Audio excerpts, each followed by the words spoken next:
Chandrababu ట్రైమండస్ victory ఏపీకి ఎవరు ఊహించని పాజిటివ్ వైబ్స్ ని తీసుకొస్తుంది. ఒక్క ఎలక్షన్ చరిత్రలో ఎన్నడూ లేని విధంగా తెలుగుదేశం పార్టీకి వెయ్యేనుగుల బలాన్నిచ్చింది. చంద్రబాబు నాయుడిని మరోసారి జాతీయ రాజకీయాల్లో కింగ్ మేకర్ గా నిలిపింది.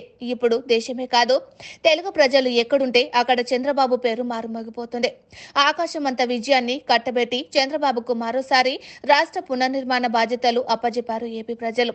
చంద్రబాబు పనితనం, సమర్థత, దార్శనికత, కార్యదక్షత, రాజకీయ చతురతపై జాతీయ మీడియాలో కథనాలు వెల్లువలా వస్తున్నాయి. ఇదే తరుణంలో ఏపీలో చంద్రబాబు భారీ విజయం సాధించి ముఖ్యమంత్రిగా బాధ్యతలు తీసుకునే వేళ ఆంధ్ర కంపెనీల షేర్లు దూసుకెళ్తున్నాయి.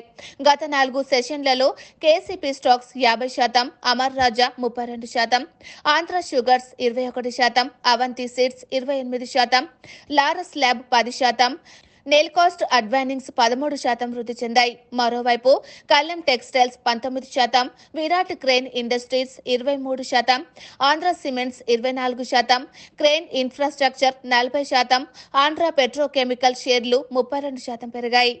ఇదిలా ఉండగా టీడీపీ అధినేత చంద్రబాబు కుటుంబానికి చెందిన హెరిటేజ్ ఫుడ్స్ షేర్లు ఓ రేంజ్ లో దూసుకెళ్తున్నాయి. ఈ స్టాక్ వరుస సెషన్లలో అప్పర్ సర్క్యూట్లు కొడుతూనే ఉంది. దీంతో ఈ స్టాక్ లో ఇన్వెస్ట్ చేసిన మదుపరులుగా మాత్రమే కాదు, కంపెనీలో వాటాలు ఉన్న చంద్రబాబు ఫ్యామిలీకి కూడా సంపద భారీగానే వస్తుంది.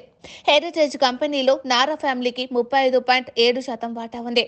ఇందులో ఆయన సతీమణి భువనేశ్వరికి, కుమారుడు లోకేష్ కు, కోడలు బ్రాహ్మణికి, మనవడు దేవాంశ్ కు కూడా వాటాలు ఉండడం విశేషం. మొత్తంగా 6 సెషన్లలో నారా ఫ్యామిలీకి 1100 కోట్ల సంపాదన పెరగడం విశేషం. చంద్రబాబు అద్భుత విజయంతో ఆంధ్ర కంపెనీలు దూసుకెళ్తుండగా గతంలో జగన్ పాలనలో ఆంధ్ర కంపెనీలకు ఏమాత్రం ప్రోత్సాహం లభించింది. పారిశ్రామికవేత్తలను ప్రభుత్వం ప్రోత్సహించకపోగా వారిని చాలా వేధించింది. గల్లా జయదేవ్ లాంటి మంచి పేరున్న పారిశ్రామికవేత్తను అయితే చాలా ఇబ్బందులు పెట్టింది. చివరకు ఆయన తన పరిశ్రమను తెలంగాణలో స్థాపించాల్సి వచ్చింది.